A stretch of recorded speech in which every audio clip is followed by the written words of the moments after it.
Hey, welcome to Release Rotation. I'm your host, John W. Snyder. This is episode number 46. Quick tidbit about number 46. There were only 5 NBA players who wore this number. Bo Outlaw wore it when he played for Phoenix in 2005, so towards the end of his career.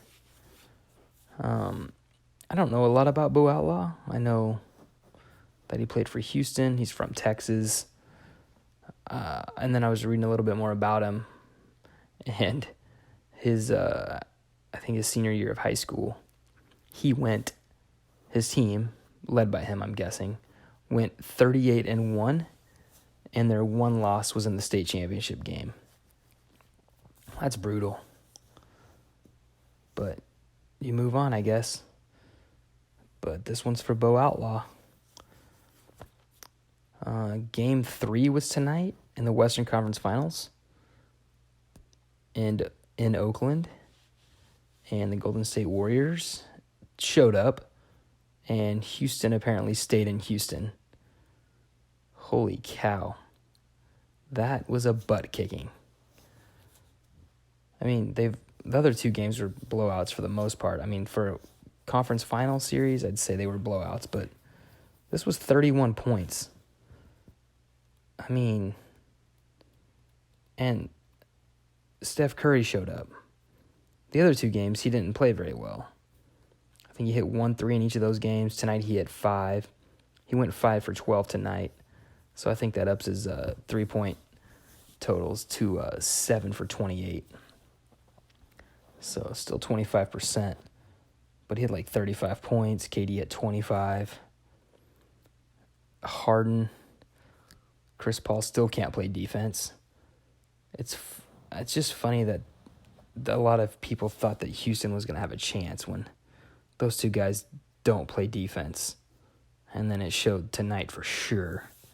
There's some funny video from that game of Harden trying to play defense. But hey, he's going to be your MVP. So there you go. But game 4 is going to be in Oakland. And I think the Warriors win that one. Not by 31. But they're going to win that. At least by 10. I think the spread tonight was 7.5. Oh, man. What a butt kicking. Crazy. So there's that. That's a little NBA for you. What else? Anything else happen today? There's the golf tournament. I didn't even see who won. The Byron Nelson. No idea.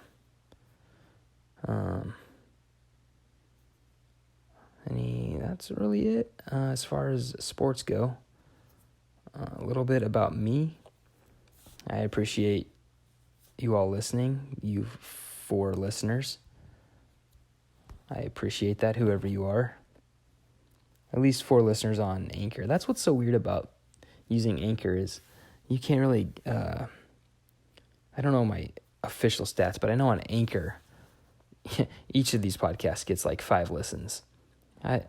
Who knows across the rest of the board? I got to figure out how I can see those, but not that it matters. I don't really care if I have 1 or 1,000. I mean, 1,000 would be cool, but you know what I mean. Right now, it's a learning experience and experiment that I'm trying to figure out. So with that being said, I'm going to get to 1 a week eventually. I'm just trying to figure out if it's worth doing 1 of these a day.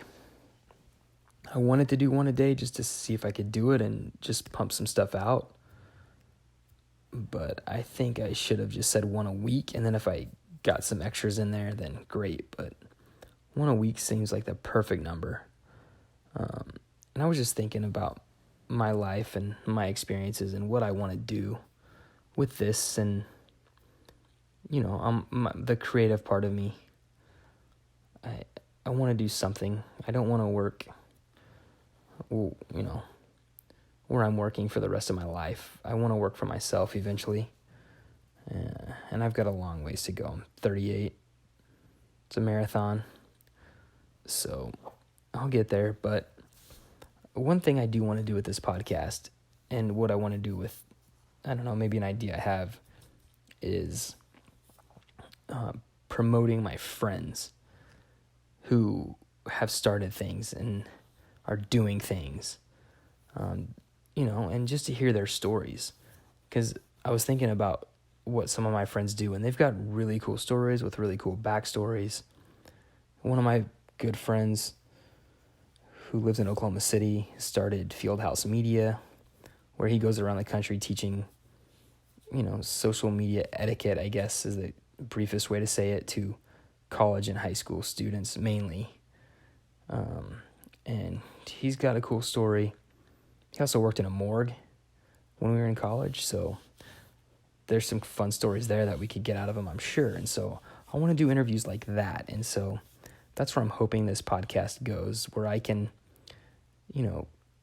give props to the people I know first and then out from there. But mainly people, Kevin's pretty well established.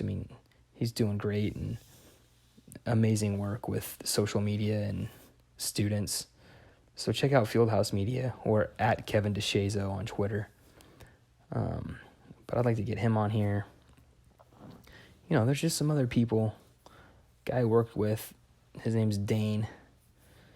He started a clothing company. Another guy I used to work with named Nick. He started a bandana company for dogs. I'm pretty sure that's what it is right now. So love to get him on here and give him, some airtime, and so my listeners and everyone else can kind of hear their story too. So not just promoting them, but also like hearing their story. That makes it cooler, right? That makes it, the more you know about someone or something, the more inclined you are to purchase their books or their product or something like that. And so I'm not going to sugarcoat it. That's how it is with my friends that have written books. I buy their books because that's their craft and they worked hard at it, and I want to support them. And so, with this, I want to get some people on here that could use some love and have great stories to tell about what they're doing and their entrepreneurship part of their life and where they came from and how they got to where they are and where they want to be. And so that's where I'm hoping this podcast gets, with a website eventually down the road. But to do that, I really think I got to commit to one a week. And so I'll try to see what I can do with that, get some interviews lined up. But let me know if you think that's a good idea or not. But yeah, that's where I'm at. Thanks for listening. Have a good night.